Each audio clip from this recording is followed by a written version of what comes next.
नमस्कार मित्रों, result clear में आपका स्वागत है। मित्रों, हम लोग देख रहे थे सीटेट जुलाई 2024 के लिए कक्षा 7 का भूगोल। तो कक्षा 7 के भूगोल में आज 6वां अध्याय है। अध्याय का नाम है रेगिस्तान में जीवन। तो इस अध्याय में मित्रों सबसे पहले देखते हैं गर्म रेगिस्तान सहारा के बारे में। विश्व का सबसे बड़ा रेगिस्तान सहारा रेगिस्तान है, जो अफ्रीका महाद्वीप के उत्तरी अफ्रीका के बड़े भूभाग पर फैला है। तो मित्रों, जो विश्व का सबसे बड़ा रेगिस्तान माना जाता है वह सहारा रेगिस्तान माना जाता है और ये अफ्रीका महाद्वीप के उत्तरी अफ्रीका के बड़े भूभाग पर फैला हुआ है। सहारा रेगिस्तान लगभग 8.54 लाख वर्ग किलोमीटर के क्षेत्र में फैला है। सहारा रेगिस्तान 11 देशों से घिरा हुआ है।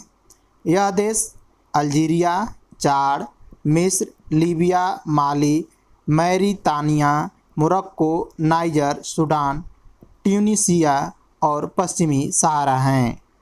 सहारा मरुस्थल बालू की विशाल परतों से ढका हुआ ही नहीं, बल्कि यहाँ बजरी के मैदान, नग्न चट्टानी सतह वाले उत्थित पठार भी पाए जाते हैं। तो मित्रों, जो सहारा मरुस्थल है ऐसा नहीं है कि केवल बालू की विशाल परतों से ही यह ढका है। यहाँ पर बजरी के मैदान भी हैं, नग्न चट्टानी परतें भी हैं और पहाड़ भी पाए जाते हैं। ये चट्टानी सतहें कुछ स्थानों पर 2500 मीटर से भी अधिक ऊंचे हैं। सहारा का अल अजीजिया क्षेत्र, जो त्रिपोली लीबिया दक्षिण भाग में स्थित है, यहाँ का सबसे अधिक तापमान 1922 में 57.7 डिग्री सेल्सियस दर्ज किया गया था। तो मित्रों, जो सहारा का अल अजीजिया क्षेत्र है, जो त्रिपोली के लीबिया दक्षिणी भाग में स्थित है, तो 1922 में मित्रों यहाँ पर 57.7 डिग्री सेल्सियस दर्ज किया गया था तापमान। आपको यह जानकर आश्चर्य होगा कि आज का सहारा रेगिस्तान एक समय पूर्णतया हरा भरा मैदान था। तो मित्रों, आज जो हम सहारा रेगिस्तान देखते हैं वह कभी हरा भरा मैदान हुआ करता था। सहारा की गुफाओं से प्राप्त चित्रों से ज्ञात होता है कि यहाँ नदियाँ तथा मगर पाए जाते थे। हाथी, शेर, जिराफ, शुतुरमुर्ग, भेड़, पशु तथा बकरियां समान जानवर थे। तो मित्रों, सहारा की गुफाओं से जो वहाँ पर चित्र बने हुए हैं, इन गुफाओं से हमें प्राप्त होता है कि सहारा के रेगिस्तान में उस समय नदियाँ, मगर हुआ करते थे और यहाँ हाथी, शेर, जिराफ, शुतुरमुर्ग, भेड़, पशु और बकरियों के साक्ष्य भी मिले हैं। परंतु यहाँ के जलवायु परिवर्तन ने इसे बहुत गर्म एवं शुष्क प्रदेश में बदल दिया। अब देखते हैं मित्रों सहारा के जलवायु के बारे में। सहारा रेगिस्तान की जलवायु अत्यधिक गर्म एवं शुष्क है। यहाँ की वर्षा ऋतु अल्पकाल के लिए होती है। यहाँ आकाश बादल रहित एवं निर्मल होता है। यहाँ नमी संचय होने की अपेक्षा तेज़ी से वाष्पित हो जाती है। तो मित्रों, जो सहारा का रेगिस्तान है वहाँ की जलवायु बहुत ही गर्म और शुष्क है, जिसकी वजह से वर्षा ऋतु बहुत कम होती है। यहाँ का आकाश जो कि बादल रहित होता है, अर्थात बादल ही जब नहीं होंगे मित्रों तो जाहिर सी बात है कि बारिश कैसे होगी। इसलिए यहाँ पर नमी संचय होने की अपेक्षा तेज़ी से वाष्पित होती है। दिन के समय तापमान 50 डिग्री सेल्सियस से ऊपर पहुँच जाता है, जिससे रेत एवं नग्न चट्टानें अत्यधिक गर्म हो जाती हैं। इनके ताप का विकिरण होने से चारों तरफ सब कुछ गर्म हो जाता है। तो मित्रों, सहारा रेगिस्तान में दिन के समय का तापमान जो होता है वह 50 डिग्री सेल्सियस से भी अधिक हो जाता है, जिसकी वजह से यहाँ पे जो रेत होती है और नग्न चट्टानें होती हैं बहुत ही अधिक गर्म हो जाती हैं। बहुत अधिक गर्म होने के कारण मित्रों इनके ताप का विकिरण होने लगता है और चारों तरफ सब कुछ गर्म होने लगता है। रातें अत्यधिक ठंडी होती हैं तथा तापमान गिरकर हिमांक बिंदु 0 डिग्री सेल्सियस तक पहुंच जाता है। तो मित्रों, आप सोच सकते हैं कि जो रात होती है बहुत ही अधिक ठंडी हो जाती है और 0 डिग्री सेल्सियस तक तापमान पहुंच जाता है। अगला पॉइंट देखते हैं मित्रों सहारा रेगिस्तान में वनस्पति एवं प्राणी जगत। सहारा रेगिस्तान की वनस्पतियों में कैक्टस, खजूर के पेड़ एवं एकेसिया पाए जाते हैं। यहाँ कुछ स्थानों पर मरु उद्यान, खजूर के पेड़ों से घिरे हरित द्वीप पाए जाते हैं। ऊँट, लकड़बग्घा, सियार, लोमड़ी, बिच्छू, सांपों की विभिन्न जातियां एवं छिपकलियाँ यहाँ के प्रमुख जीव जंतु हैं।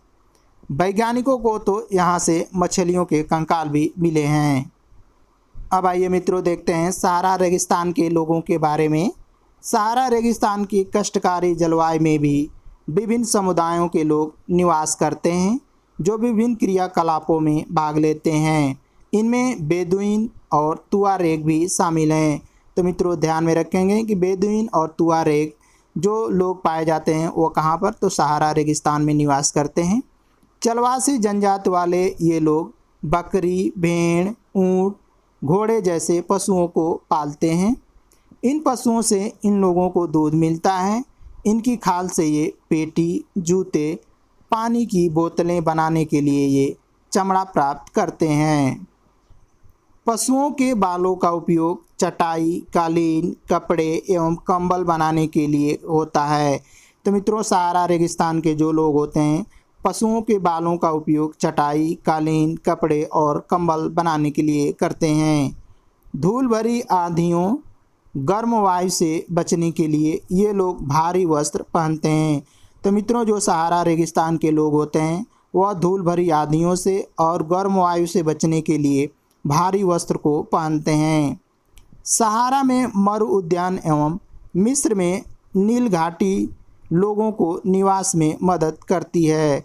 तो मित्रों जो सहारा रेगिस्तान का मरु उद्यान है और मिस्र में नील घाटी है वह लोगों को निवास में मदद करती है।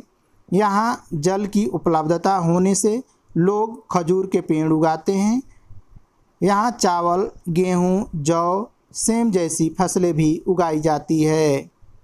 मिस्र में उगाई जाने वाली कपास पूरे विश्व में प्रसिद्ध है। तो मित्रों ध्यान में रखेंगे तेल की खोज संपूर्ण विश्व में अत्यधिक मांग वाले इस उत्पाद का अल्जीरिया, लीबिया एवं मिस्र में होने के कारण सहारा रेगिस्तान में तेज़ी से परिवर्तन हो रहा है। इस क्षेत्र में लोहा, फास्फोरस, मैग्नीज एवं यूरेनियम भी प्राप्त किया जाता है। तो मित्रों जो कि अल्जीरिया, लीबिया और मिस्र में तेल की खोज की गई है जिसके वजह से सहारा रेगिस्तान में तेज़ी से परिवर्तन हो रहा है और इस क्षेत्र में लोहा, फास्फोरस, मैग्नीज और यूरेनियम भी प्राप्त किया जा रहा है। अब देखते हैं मित्रों सहारा रेगिस्तान के मरु उद्यान के बारे में।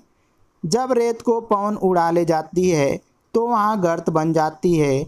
जहाँ गर्त में भूमिगत जल सतह पर आ जाता है वहाँ मरु उद्यान बनते हैं। तो मित्रों जाहिर सी बात है जहाँ पर जल प्राप्त हो जाएगा तो वहाँ पर मरु उद्यान बनते हैं। ये क्षेत्र उपजाऊ होते हैं। लोग इनके आसपास निवास करते हैं एवं खजूर के पेड़ तथा अन्य फसलें उगाते हैं। तो मित्रों जब पानी की उपलब्धता हो जाती है तो यह क्षेत्र उपजाऊ हो जाता है और इनके आसपास लोग निवास करने लगते हैं और खजूर तथा अन्य फसलें भी उगाने लगते हैं। कभी कभी यह मरु उद्यान असामान्य रूप से बड़ा भी हो सकता है। मोरक्को में टैफिलालेट मरु उद्यान ऐसा ही एक विशाल मरु उद्यान है जो 13,000 वर्ग किलोमीटर क्षेत्र में फैला हुआ है। अब आइए देखते हैं मित्रों कि सहारा की सांस्कृतिक जीवन शैली में कैसे परिवर्तन हुआ है। मस्जिदों से ऊंचे कांच की खिड़कियों का भवन बन गए हैं। तो मित्रों अब वर्तमान में यहाँ पर मस्जिदों से भी ऊंचे ऊंचे घर कांच की खिड़कियों वाले बन गए हैं। नमक के जो व्यापार पहले ऊँट से होते थे मित्रों अब उनके स्थान पर ट्रक का प्रयोग होने लगा है। तुआरेग लोग विदेशी पर्यटकों के लिए मार्गदर्शन का अब काम कर रहे हैं। आज अनेक चलवासी जनजाति के लोग शहरी जीवन की ओर जा रहे हैं जहां वे तेल एवं गैस के कार्यों में नौकरी ढूंढते हैं। तो इस तरह से मित्रों सहारा रेगिस्तान में काफ़ी परिवर्तन आ गया है। अब देखते हैं मित्रों ठंडा रेगिस्तान लद्दाख के बारे में। लद्दाख शब्द दो शब्दों से बना है। ला का अर्थ पर्वतीय दर्रा होता है, दाख का अर्थ देश होता है। लद्दाख को खा पा चान भी कहते हैं जिसका अर्थ हिम भूमि होता है। जम्मू कश्मीर के पूर्व में बृहद हिमालय में स्थित लद्दाख एक ठंडा रेगिस्तान है। लद्दाख के उत्तर में काराकोरम पर्वत श्रेणी एवं दक्षिण में जास्कर पर्वत श्रेणी स्थित है। लद्दाख से होकर अनेक नदियां बहती हैं जिसमें सिंधु नदी प्रमुख है। तो मित्रों लद्दाख के उत्तर में काराकोरम पर्वत श्रेणी स्थित है और दक्षिण में जास्कर। लद्दाख से होकर के अनेक नदियां बहती हैं, जिसमें से प्रमुख नदी सिंधु नदी है। लद्दाख में बहने वाली नदियां गहरी घाटियों एवं महाखड़ अर्थात गार्ज का निर्माण करती हैं। लद्दाख में अनेक हिमानियाँ भी हैं, जैसे कि ग्रेगी हिमानी। लद्दाख की ऊंचाई करगिल में लगभग 3000 मीटर से लेकर काराकोरम में 8000 मीटर से भी अधिक ऊंचाई पाई जाती है। अधिक ऊंचाई के कारण यहाँ की जलवायु अत्यधिक शीतल एवं शुष्क होती है। लद्दाख में ग्रीष्म ऋतु में दिन का तापमान 0 डिग्री सेल्सियस से कुछ ही अधिक होता है एवं रात में तापमान 0 से -30 डिग्री सेल्सियस नीचे चला जाता है। तो मित्रों, लद्दाख में जो दिन का तापमान होता है वो 0 डिग्री सेल्सियस से कुछ ऊपर होता है, जबकि रात में तापमान 0 से -30 डिग्री सेल्सियस से भी नीचे चला जाता है। शीत ऋतु में यह बर्फीला ठंडा हो जाता है। तापमान लगभग हर समय -40 डिग्री सेल्सियस से नीचे ही रहता है। लद्दाख हिमालय के वृष्ट छाया क्षेत्र में स्थित है, अतः यहाँ वर्षा बहुत ही कम होती है, मुश्किल से 10 सेंटीमीटर प्रतिवर्ष होती है। अब अगला पॉइंट देखते हैं मित्रों, लद्दाख में वनस्पति जात एवं प्राणी जात के बारे में। यहाँ उच्च शुष्कता के कारण वनस्पति विरल है। यहाँ जानवरों को चरने के लिए कहीं कहीं पर ही घास एवं छोटी झाड़ियाँ मिलती हैं। तो मित्रों, इतना यहाँ पर बर्फीला क्षेत्र है, जिसके वजह से शुष्कता बहुत अधिक है और यहाँ पर वनस्पतियाँ जिसकी वजह से विरल हो जाती हैं। इसलिए यहाँ पर जानवरों को चरने के लिए कहीं कहीं पर ही घास एवं छोटी छोटी झाड़ियाँ देखने को मिलती हैं। घाटी में सरपत, जिसको बीलो कहते हैं, एवं पॉपुलर के उपवन देखे जा सकते हैं। क्रिकेट का सबसे अच्छा बल्ला सरपत से बनाया जाता है।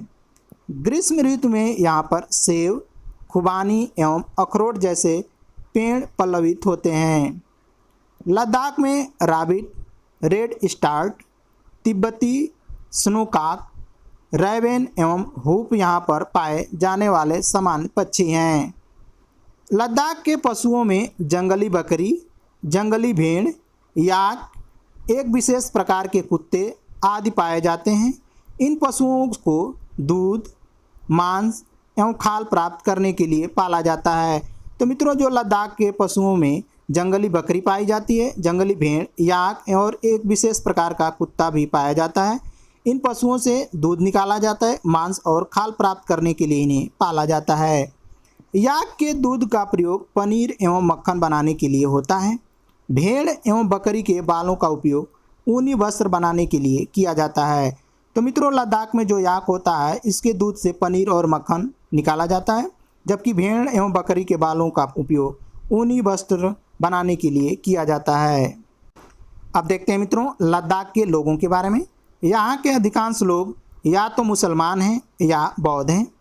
लद्दाख में अनेक बौद्ध मठ प्रसिद्ध हैं, जिनमें हेमिस, थिकसे, से एवं लामायुरु प्रसिद्ध मठ हैं। ग्रीष्म ऋतु में यहाँ के निवासी जौ, आलू, मटर, सेम एवं सलजम की खेती करते हैं। शीत ऋतु में जलवायु इतनी कष्टकारी होती है कि लोग धार्मिक अनुष्ठानों एवं उत्सवों में अपने आप को व्यस्त रखते हैं। लद्दाख की राजधानी लेह सड़क एवं वायु मार्ग द्वारा भली भांति जुड़ी हुई है। राष्ट्रीय राजमार्ग 1A लेह को जोजिला दर्रा होते हुए कश्मीर घाटी को जोड़ता है। तो मित्रों, जो राष्ट्रीय राजमार्ग 1A है वह लेह को जोजिला दर्रा होते हुए कश्मीर घाटी को जोड़ता है।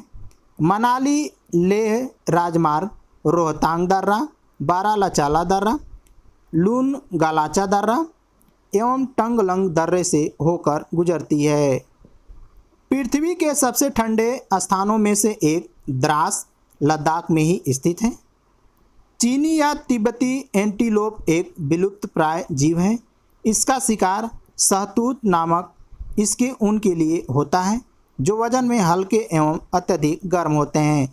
तो मित्रों, जो पृथ्वी का सबसे ठंडे स्थानों में से एक द्रास है वो लद्दाख में स्थित है। और चीनी या तिब्बती एंटीलोप एक विलुप्त प्राय जीव है मित्रों, जो इसका शिकार सहतूत निकालने के लिए होता था, जो वजन में हल्का एवं अत्यधिक गर्म होता था। तो ये तो मित्रों थे कक्षा 7 के भूगोल। मिलते हैं अगले वीडियो में, तब तक के लिए नमस्कार।